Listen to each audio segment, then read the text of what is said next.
My name is Kevin Fernandez and welcome to my channel, Gamers Genie. Today we're going to learn the tiny area control game, Small World. This 2 to 5 player game designed by Philip Kiertz and published by Days of Wonder. There is very little land for all the races to share the world. And unfortunately this tiny little land cannot accommodate all the races. Well, so they have to fight and kill each other. Let's find out who will be the dominant race. Let's find out together as we go to the table and learn to play Small World. Pick the Small World map that matches the number of players as indicated by the symbol next to the game turn track. And place it in the center of the table. For our game, we will be using a 2-player board. Place the game turn marker on the first spot of the map's game turn track. The track is used to monitor the game's progress. The game ends at the end of the turn in which the game turn marker reaches the last position on the track. So that would be the 8th, the 9th, or the 10th turn, depending on the map that you're playing with. Put the removable storage tray with all of its race tokens out of the box and place it open next to the board map within easy reach of all players. We're just going to put that off camera for now. Shuffle the race banners and draw 5 at random and lay them face up in a single column. Place the remaining banners face up in a single stack at the bottom of the column. Do the same with the special power badges, shuffling them and placing one to the left of each race banner, its round edge fitting snugly into the banner's opening. Oops, forgot the trolls. Stack the rest of the badges in a pile to the left of the race banner stack. You should now have a total of 6 race banner and special power badge combos visible face up on the table, including the one on the top of the stacks. Place a Lost Tribe token on each region of the map featuring a Lost Tribe symbol, and that's this symbol right here. The Lost Tribes are remnants of a long-forgotten civilization that have fallen into decline, but still populate some of the regions at the start of the game. So we're just going to fill this up. Oh, there. Place a mountain token on each place of the map that features a mountain. Give each player 5 victory coins. Place all the remaining coins, including the 3s, the 5s, and the 10s, in a victory stash next to the board within easy reach of all players. These coins will help serve as your currency during the game and help determine the winner at the end. And that completes the setup. The player whose ears are the pointiest starts the game and takes their first turn. The game then proceeds clockwise from player to player. Once all players have had a turn, a new turn begins. The first player moves the turn marker forward 1 spot on the game turn track and proceeds with their next turn, followed by the others. When the game turn marker reaches the last spot on the game turn track, one final turn is played by all and the game ends. The player who has amassed the most victory coins is declared the winner. Woo!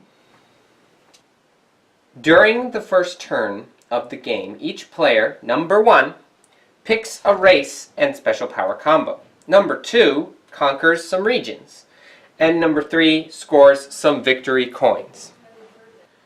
The player selects one race and special power combo from among the 6 that are visible on the table, including the combo made of the race banner and special power sitting on the top of the stacks. So from here to here. However, when you are selecting a race banner, the top one is free. So you can just take that, no problem. But if you wanted something a little more down the road, so for example, if I wanted these swamp wizards, I'd have to place a victory coin on each one of the ones I want, and then select the swamp wizards as that, pushing everybody down, and then replacing the top one with a new race and ability banner, which then would make the halflings the bottom, close to the bottom, and then it would be heroic ratmen for the next selection. If a combo the player selects contains some victory coins dropped by the previous player who passed up the previous combos, the player pockets these coins. They must still drop one of their own victory coins for each of the combos located above one they selected. So, like I said, you place all these down. But if Jordan was going to say she wanted the pillaging orcs, well, she would simply place a coin on the Dragon Master Amazons, signifying that she passed that up, and she would just take the pillaging orcs. The player places their combo selection face up in front of them and picks a number of matching race tokens in the removable storage tray equal to the sum of the value indicated on the race banner and the power badge. So I need 9 wizards. So I would take these wizard tokens right here and deal 1, 2, 3, 4, 5, 6, 7, 8, 9. So almost all of them. And I would put them by my side. And I'd put the rest in the tray. Just letting you know there. That's where the rest go. Unless you have the skeletons or the sorcerers. These race tokens are the only ones the player will be able to deploy for this race during the course of the game. If, on the other hand, a special power or race power lets you take additional race tokens from the storage tray during the course of the game, you are still limited by the total number of tokens physically available. So a player with 18 sorcerer tokens on the board won't be able to use their sorcerer power again until some of their tokens become available, aka dead. Finally, the player replenishes the column of combos available to the others. This is achieved by sliding existing combos. And I already showed you how that works earlier in this video, so we don't need to go into further detail about that. Just make sure that the next one is visible to all players, and of course the race banners, special power, if there's none available you can reshuffle if needed. Usually in this game, not needed. The player's race tokens are used to conquer regions of the map whose occupation will yield victory coins for that player. A player's race deploying on the map for the first time must enter it by conquering one of its border regions, i.e. a region adjacent to the edge of the board, or one who sure is on a sea adjacent to the edge of the board, even if the sea is occupied by a seafaring race. So you can enter anywhere that comes to an edge. These sections right here, they also count towards the edge of the board because it is sea adjacent.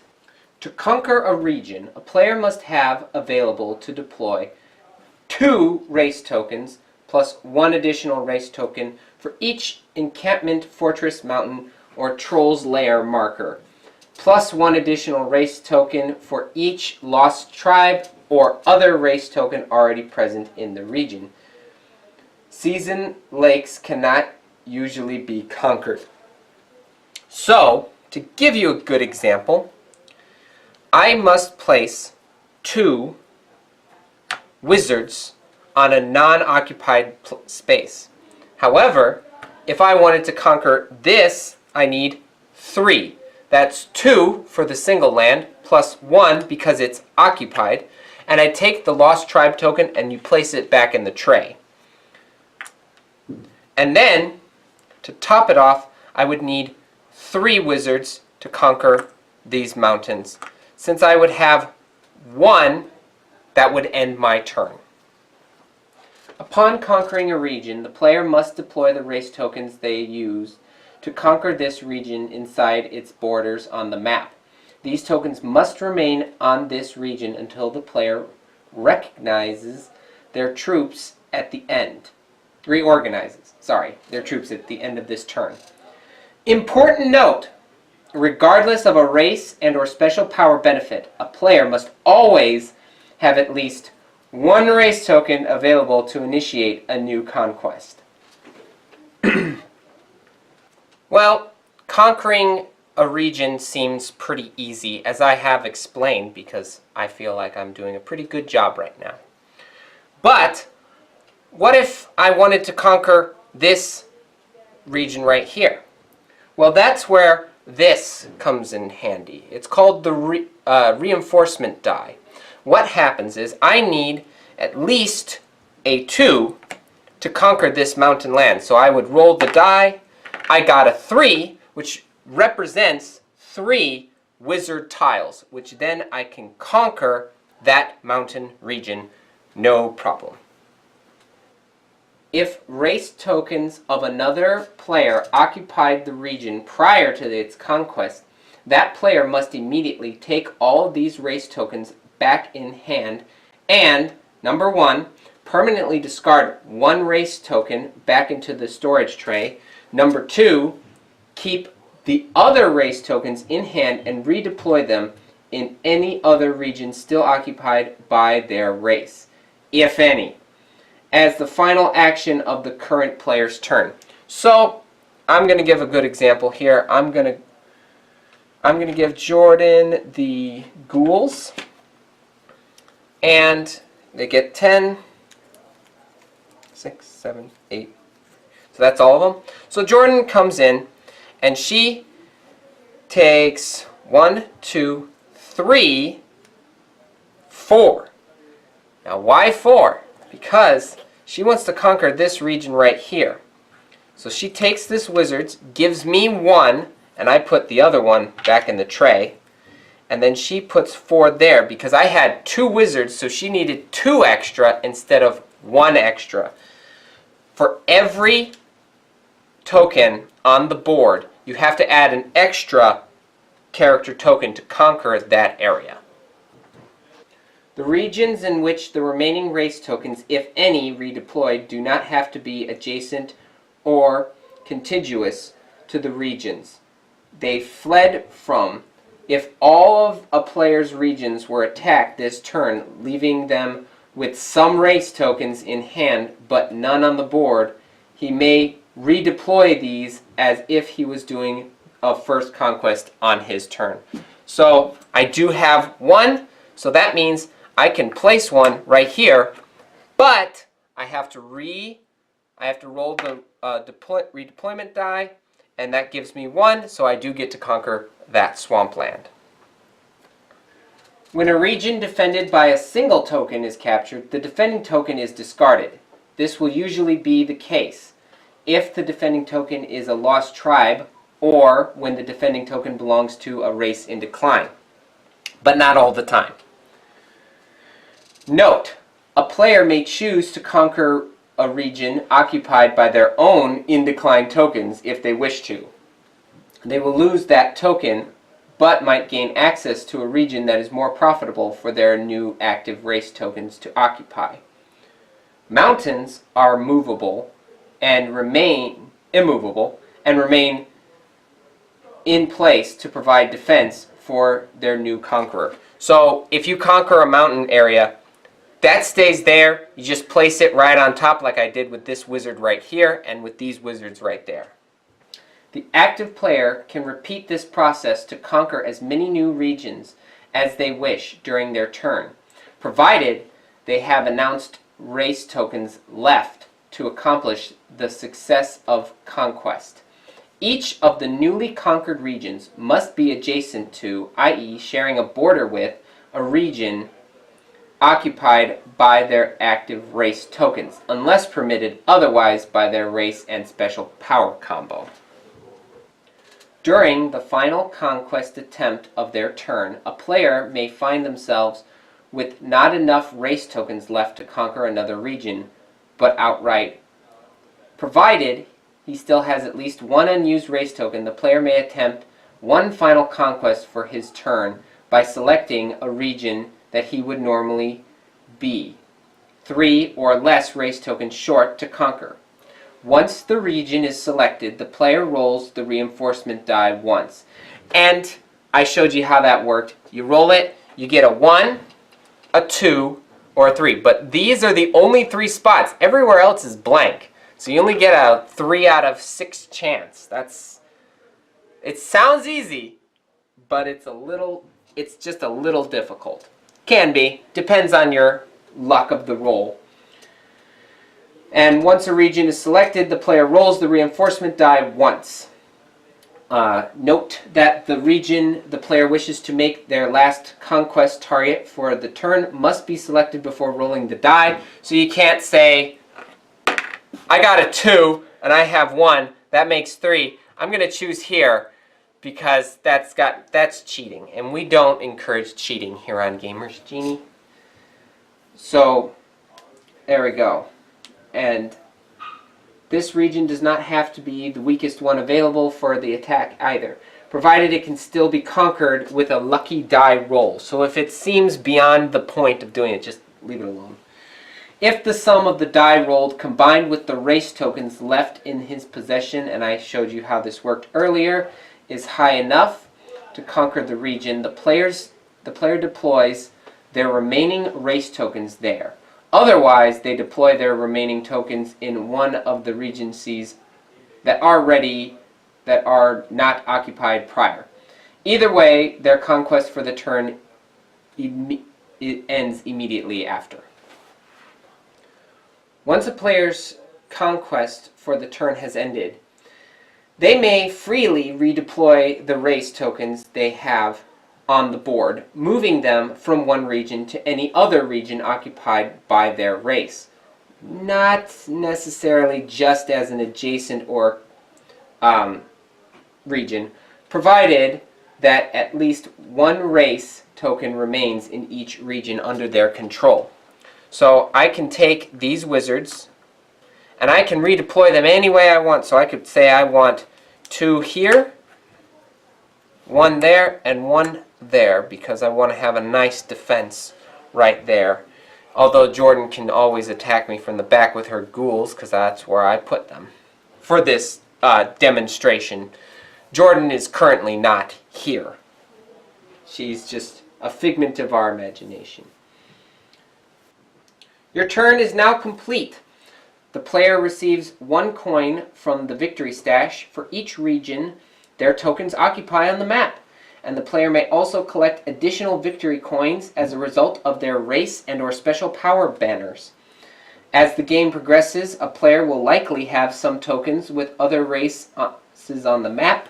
These tokens are the remnants of an early race they chose to put in decline previously. So, how that works is I have 4 locations taken over. So I have 1, 2, 3, 4. However, I do have 1 wizard on this symbol right here, which is magic. If you see a blue circle with crystals in it, that's magic. And the wizard gets a bonus coin for if they're there. Plus, they're swamp wizards, so this wizard gets, so I get a bonus coins because this wizard is on a swamp space. Don't worry, there are plenty of victory coins to go around. You probably won't run out of any. The regions these in decline tokens occupy also each contribute 1 victory coin to the player through the race banner, and special power benefit no longer contribute any bonus coins unless explicitly stated otherwise in said racer special power benefit. Players keep their victory coins stacked together, their value hidden from the other players at all times. Final scores are not revealed until the end of the game. If necessary, a player may request change from the victory stash for their coins at any time. In the following turns, the first player moves the game turn marker up 1 spot on the track, and the game continues clockwise during their turn. Each player must now either reach the reach of his race through new conquests, put his race in decline, and or put their race in decline and select a new one. So I'll probably tell you what that means later on in the video, don't worry. Leaving in place 1 race token in each region they occupy, the player may take all other active race tokens from the map back in hand and use them to conquer new regions. All rules relative to the conquest of a new region must be respected, with the exception of the rule relative to the first conquest, which only applies to new races entering the map. So I take my wizards and I leave 1 behind. If you have to remove 1, then you no longer occupy that space. So I'm going to place, so I can place 3 wizards here, putting this Lost Tribe token back into the tray, and I can place 1 here, but you need at least 2, so I will roll, and I don't have anything. So when that happens, you just remove it and your turn ends. Only those race tokens that were taken back in hand may be used to conquer new regions. If a player wishes to free up some more race tokens, they may opt to entirely empty up some or all regions, leaving no tokens there. But in this case, these now abandoned regions will no longer be considered theirs, nor will give them any victory coins. If the player chooses to abandon all regions they previously occupied, their next conquest must follow the same rules as their first conquest. Once a player thinks that their active race is overextended and no longer has, they don't have the gumption to go on. So what you do is very, very simple. I have no clue why I put so much in this script for that. It's actually a very simple process. So my wizards are pretty thinned out from the looks of it. I only have 9. So what I'll do is I'll put them in what we call in this game decline. And how I do that is I take any extra wizards, so that would be these 2, and I return them to the tray that is off camera. So don't worry, they're going back into the tray, plus any ones I have in my hand. So all of these go in here. And now I know what you're thinking. Kevin, what do I do with the remaining race tokens that are on the field? Well, it's simple. You take your race banner and you take your power. You can discard that and you can just place this face down. You can then flip all your race tokens that are on the board face down in the same way. You can no longer move these tokens or use them in any way, but they will still earn you coins. You can't use their special powers though, so that means I will not get the bonus for being on a magic space. However, I do want to say this. However, I can show you the ghouls, and so the ghouls have a special ability that even if they're in decline, you can still use them. So Jordan has that special power if she chooses to use the ghoul's special power. That is the only race that can do that, and Spirit also has an ability kind of like that. There are certain abilities that have a way around the decline rule. I just want to state that so you guys know that. Once your race is in decline, you select from the tray a new race. So I will choose the Dragon Master Amazons. I place that there, and then I'll put the Heroic Ratmen up to take its place. That cost me nothing because it was the first one. Now, what if... now, I'm not going to get the tokens and everything because you guys already know how that works. Now, here's a good question. What if I wanted to put my Amazons in decline? Well, that's simple. I just do the same thing I did with the Wizards. I take them, and I discard the Dragon Master, but I also take and discard my Wizards. So I'll just put them down at the bottom over there. They are now no longer in play, and I can no longer use them, and I will discard all the other Wizards on the board because you can't have that. So that frees up a lot of space. You have to choose wisely when you want to have a new race in your area in decline. So if there's no Wizards, nothing. If there was nothing there, nothing happens. I'm not just saying Wizards. If there's no other characters in your possession, that. This is where the Spirit comes in. When you have a Spirit character in decline, you can actually have 3 races in decline. So, you can have your Amazons, I could have my Wizards, and I could also have the Ghouls because they're the Spirit. Not always guaranteed. The race banner of the now vanished race is placed at the bottom of the stack. I already told you that. The player can make no conquests during the turn their race goes into decline, and their turn ends immediately, just like I said. After scoring, just immediately after scoring, just like I said. They gain 1 victory coin for each region their newly in decline tokens occupy, unless stated otherwise, they score no victory coins from their now in decline race banner power or discarded special power benefits. On their next turn, the player will select a new race and special power combo from among those now available to them. Just like I showed you with the Amazons. Then they follow the same rules used during the first turn of the game. Yes, when you select a new race, you have to start at the edge of the board or somewhere adjacent to water. And you collect victory coins from the new race as well as from the leftover race, unless you have more than 1 in decline. But I went over that already.